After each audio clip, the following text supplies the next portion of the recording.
ನಮ್ಮೆಲ್ಲ ಬ್ಯೂಟಿಗೆ ಬ್ಯೂಟಿಫುಲ್ ಆಗಿರುವಂತಹ ಟಿಪ್ಸ್ಗಳನ್ನು ನೋಡ್ಕೊಂಡು ಬರೋಣ ಬನ್ನಿ ಬ್ಯೂಟೀಸ್. ಕಿಡ್ನಿ ಸ್ಟೋನ್ ಮತ್ತು ಕಿಡ್ನಿಯ ಸಮಸ್ಯೆಯಿಂದ ಬಳಲುತ್ತಿರುವವರು ಟೊಮ್ಯಾಟೊ ತಿನ್ನುವುದು ಪೂರ್ತಿಯಾಗಿ ಬಿಟ್ಟು ಬಿಡುವುದು ತುಂಬ ಒಳ್ಳೆಯದು.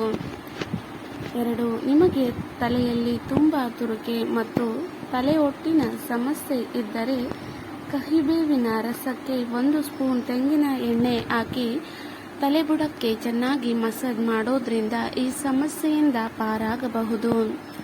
3. ನಿಮಗೇನಾದರೂ ತಲೆ ಕೂದಲು ವಿಪರೀತವಾಗಿ ಉದುರುತ್ತಿದ್ದರೆ ಆಲೂಗಡ್ಡೆ ರಸಕ್ಕೆ 1 ಸ್ಪೂನ್ ತೆಂಗಿನ ಎಣ್ಣೆ ಹಾಕಿ ತಲೆಬುಡಕ್ಕೆ ಚೆನ್ನಾಗಿ ಮಸಾಜ್ ಮಾಡೋದ್ರಿಂದ ನಿಮ್ಮ ಕೂದಲು ಉದುರುವುದು ಕಡಿಮೆಯಾಗುತ್ತಾ ಬರುತ್ತೆ.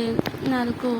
ನಿಮ್ಮ ಕೂದಲು ತುಂಬ ಶೈನಿಂಗ್ ಆಗಿ ಆಗಬೇಕು ಅಂದರೆ ಚಹಾ ಮಾಡುವಂತಹ ಡಿಕಾಕ್ಷನ್ ತಗೊಂಡು ಅದಕ್ಕೆ ಸ್ವಲ್ಪ ತೆಂಗಿನ ಎಣ್ಣೆ ಹಾಕಿ ಕೂದಲಿಗೆ ಸ್ಪ್ರೇ ಮಾಡುತ್ತಾ ಬನ್ನಿ. 2 ತಿಂಗಳು ಹೀಗೆ ಮಾಡುತ್ತಾ ಬನ್ನಿ.